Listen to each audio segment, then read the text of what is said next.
Capital TV का खास show UP का दंगल देख रहे हैं आप। मैं हूं आपके साथ सोनाली। आज यूपी के दंगल में बात करेंगे चुनावी हलचल से जुड़ी बड़ी खबरों की। उत्तर प्रदेश में पहले चरण में पश्चिमी यूपी में चुनाव है। चुनाव से पहले अब पाकिस्तान की एंट्री हो गई है। बीजेपी ने आज अखिलेश यादव पर पाकिस्तान और जिन्ना प्रेम को लेकर सवाल उठाए हैं। बीजेपी के राष्ट्रीय प्रवक्ता संबित पात्रा ने आरोप लगाया है कि अखिलेश यादव ने पहले जिन्ना का महिमा मंडन किया और अब पाकिस्तान के साथ खड़े नजर आ रहे हैं। अखिलेश यादव को देश से माफी मांगनी चाहिए। उधर पूर्व सपा नेता अपर्णा यादव के बीजेपी में शामिल होने को लेकर एक इंटरव्यू में सीएम योगी आदित्यनाथ ने कहा कि अपर्णा यादव बीजेपी और प्रधानमंत्री की तरफ से चला रही विकास योजनाओं से प्रभावित थी। उन्होंने परिवारवाद छोड़कर राष्ट्र धर्म को चुना। वहीं कांग्रेस पर भी सीएम योगी ने तीखा हमला बोला है। सबसे ज्यादा समय तक यूपी में सरकार बनाने वाली कांग्रेस पर तंज कसते हुए सीएम योगी ने कहा कि कांग्रेस को खुद नहीं पता कि उन्हें क्या करना है। एक दिन सीएम फेस बताते हैं, फिर अगले दिन कुछ और कहते हैं। ये परिवारवादियों की यही दुर्गति होगी जो कांग्रेस की हुई। तो आज यूपी के दंगल में इन्हीं खबरों पर चर्चा करेंगे। चर्चा के लिए हमारे साथ मौजूद हैं स्टूडियो में कैपिटल टीवी के editor in chief doctor Manish Kumar. Doctor साहब बहुत बहुत स्वागत है। धन्यवाद। डॉक्टर साहब, पहली खबर की अगर मैं बात करूं, अखिलेश यादव से शुरू करते हैं। अखिलेश यादव की बौखलाहट क्यों हो गई है इतनी? पहले जिन्ना प्रेम और अब उसके बाद पाकिस्तान की एंट्री। देखिए, प्रेम नेता करते नहीं हैं, उनका सिर्फ वोट प्रेम होता है। और ये वोट बैंक प्रेम जो है वही इनसे कभी जिन्ना का महिमा मंडन करवाता है तो कभी पाकिस्तान को मित्र देश बनाने के लिए प्रेरित करता है। अब ये गलती ऐसी हो गई है अखिलेश यादव से, जिसका तो भारतीय जनता पार्टी ढिंडोरा पीट पीट के उसका पूरा, जिसको कह सकते हैं कि आपने देखा होगा गन्ने से जो रस निकालने वाली जो मशीन है, तो जब तक एक भी बूंद रस उसके अंदर होता है वो बार बार उसको जो है, देख तो जिन्ना वाली गलती पहले हो चुकी थी, लेकिन अब जो हुआ वो बहुत ही ज्यादा, जिसको कह सकते हैं कि बड़ी गलती इनसे हो गई है। हालांकि उन्होंने, अब बहुत सारे लोग वो कह रहे हैं कि नहीं, अखिलेश यादव तो ये कह रहे थे कि भाई चीन हमारा दुश्मन नंबर 1 है, असली दुश्मन है, पाकिस्तान तो नहीं है। भाई चुनाव लड़ रहे हो, विदेश मंत्री हो क्या? भाई इसमें आप विपक्ष में हो, बेरोजगारी है, अलग अलग तरह के मुद्दे हैं जो सामाजिक और लोगों के सरकार की जो मुद्दे हैं उन पे बात करना चाहिए। ये पाकिस्तान पे क्यों कूद गए? तो उसके पीछे की वजह है, वजह बहुत ही साफ है। अखिलेश यादव को लगता है कि जिन्ना को गांधी बताने से, जिन्ना को नेहरू से उनकी तुलना करने से, पटेल से ज़्यादा महान बताने से उत्तर प्रदेश का मुसलमान खुश हो जाएगा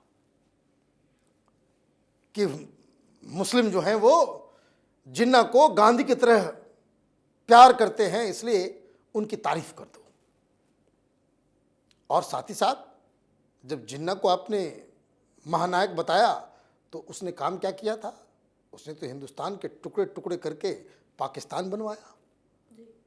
अब पाकिस्तान जो है दोस्त मुल्क हो गया इनके लिए, पाकिस्तान दुश्मन नहीं है। भाई तो बताइए, भाई यूपी के अंदर में भी तो धमाके हुए, यूपी के अंदर आईएसआई के एजेंट मिल रहे हैं। अभी हाल में लखनऊ में विस्फोटक के साथ ये जिहादी मिले थे। ये कहाँ से आता है? देश भर में अलग अलग शहरों में ये पाकिस्तान बॉम्ब ब्लास्ट करवाता है और आप उसको दुश्मन मानने को नहीं तैयार है। तो ये जो माइंडसेट है, ये माइंडसेट साफ साफ बता रहा है कि जो सेक्युलर पार्टी के लोग हैं इनको लगता है कि भाई पाकिस्तान की तारीफ कर दो, जिन्ना की तारीफ कर दो, इमरान खान की तारीफ कर दो, तो मुसलमान आपसे खुश हो जाएगा और आपको वोट दे देगा। इसको रिवर्स लॉजिक में अगर आप कंक्लूड करें तो इसका मतलब तो यही है कि जो अखिलेश यादव ने कहा या फिर जो सेक्युलर पार्टियां जो इस तरह की बातें कहती है, उनकी नज़र में मुसलमान क्या हुआ? पाकिस्तान परस्त हुआ। पाकिस्तान परस्त हुआ, पाकिस्तान से ज़्यादा प्रेम करते हैं, इसलिए तो आप इस तरह की तारीफ कर रहे हो।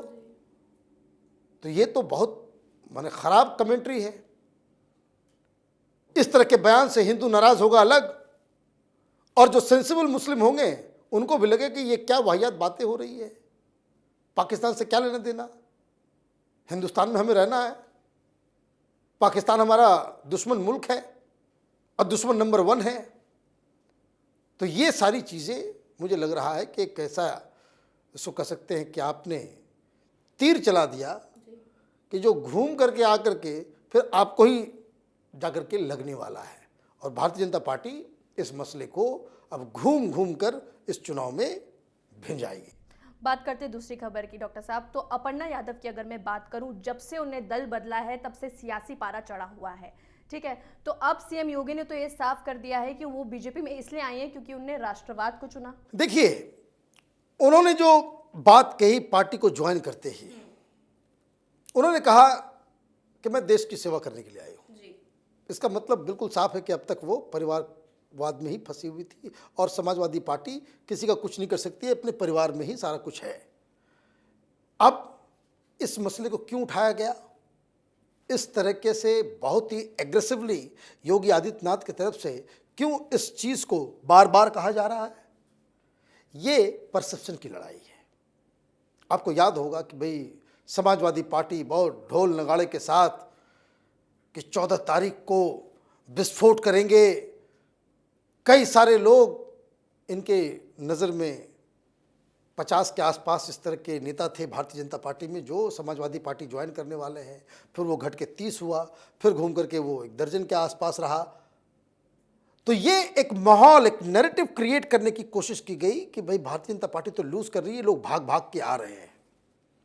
तो ये नैरेटिव चला भी, लेकिन 2 दिन के बाद भारतीय जनता पार्टी इसका काउंटर लेकर के आई कि जब मालूम चला कि इनके परिवार से ही लोग जो है वो आने लगे। कुछ मुलायम सिंह यादव जी के साढ़ू आ गए, उनके समधी आ गए, बहू आ गई, और भी बहुत सारे लीडर्स जो हैं वो भारतीय जनता पार्टी में आ गए। तो ये परसेप्शन बैटल है कि भाई कोई छोड़ के नहीं जा रहा इलेक्शन का। अब हुआ क्या इस पूरे मुद्दे में? अब अचानक आप देखिए, जब स्वामी प्रसाद मौर्य आए थे, मीडिया में किस तरीके से बातचीत चल रही थी, और जब से अपर्णा यादव वो भारतीय जनता पार्टी में आई है, अपर्णा यादव को लोग याद रखे हुए। स्वामी प्रसाद मौर्य का नैरेटिव जो है वो, और तमाम ये ओबीसी लीडर, वो ये सारे जो नैरेटिव जो समाजवादी पार्टी की तरफ से चलाया जा रहा था, वो बैक सीट हो गया। वापस वो नैरेटिव ना आए, योगी आदित्यनाथ बार बार अपर्णा यादव, मुलायम सिंह यादव के समधी, उनके साढ़ू, उनकी बातें जो है वो लगातार चुनाव के दौरान करते रहेंगे। और ख़ास करके जब 3rd फेज, 2nd फेज में जब पोलिंग हो जाएगी, जब आप उस सेंट्रल यूपी की तरफ जाएंगे, इस मुद्दे को फिर से बार बार उसको दोहराया जाएगा। जी डॉक्टर साहब, तो अब बात करते हैं प्रियंका गांधी की। सीएम योगी ने प्रियंका गांधी पर भी तंज कसा है। उन्होंने कह दिया कि परिवारवाद से उनको जोड़ दिया है। विरासत की सियासत कितनी काम आएगी? देखिए, प्रियंका वाड्रा से बहुत बड़ी गलती हो गई उस प्रेस कॉन्फ्रेंस में, जब उन्होंने कह दिया कि मैं ही हूँ, हर जगह मैं ही हूँ, मैं हूँ। और 24 घंटे में आप ANI वाले को बुला करके ये बाइट देते हैं कि हम मुख्यमंत्री के रेस में नहीं है। नारा क्या है कि मैं लड़की हूं, लड़ सकती हूं। यही तो मेन फोकस है कांग्रेस पार्टी का। आप लड़की हैं और मैदान छोड़ के भाग गई, नहीं लड़ रही। लड़ना चाहिए था। तो एक तो पूरा का पूरा कैंपेन औंधे मुंह गिर गया। इतना सब कुछ, उसमें झटके पे झटके लगते चले गए। आपने जिसके पोस्टर के जरिए लड़की हूं, लड़ सकती हूं, जिसका मेन चेहरा था उस कैंपेन का, वो भारतीय जनता पार्टी में चली गई। आपने कहा कि भाई मैं मुख्यमंत्री मैं हूं, सिर्फ मेरा चेहरा है। 24 घंटे में आप यूटर्न ले लेती हैं। भाई राजनीति में हार जीत होती है। इंदिरा गांधी भी चुनाव हारी है, राहुल गांधी भी चुनाव हारे हैं। कौन चुनाव नहीं हारा है? बड़े बड़े लीडर हारे हैं। लेकिन जब आपका पूरा कैंपेन संघर्ष के ऊपर आधारित है कि हम लड़ने वाले हैं, लेकिन उसके सबूत तो जनता के सामने आपको पेश करने होंगे। भाई अगर आप लड़ रहे हैं तो कभी जीतेंगे, कभी हारेंगे। लड़ते हुए अगर आप हारेंगे तो जनता में फिर भी आपके प्रति कुछ विश्वास होगा कि भाई ये शेरनी है, लड़ने वाली है। जस्ट मैं एक एग्जाम्पल देता हूँ। मुझे वो, हालांकि वो बहुत ही उनकी राजनीति मुझे पसंद नहीं है कि जिस तरीके से ममता बनर्जी करती हैं, लेकिन बंगाल के अंदर एक लड़ने वाली महिला का इमेज उन्होंने बनाया, संघर्ष किया। 25 साल वो लड़ती रही। तो ये जो एक लीडर के साथ वो लड़ने वाला टैग जो आप खुद पे लगवाना चाह रही थी, 2 प्रेस कॉन्फ्रेंस 24 घंटे के अंदर वो इतना बड़ा गुफफ हो गया कि प्रियंका वाड्रा की जो फ्यूचर की भी जो राजनीति है वो भी जेपरडाइज हो गई है। तो एक बहुत बड़ा झटका है।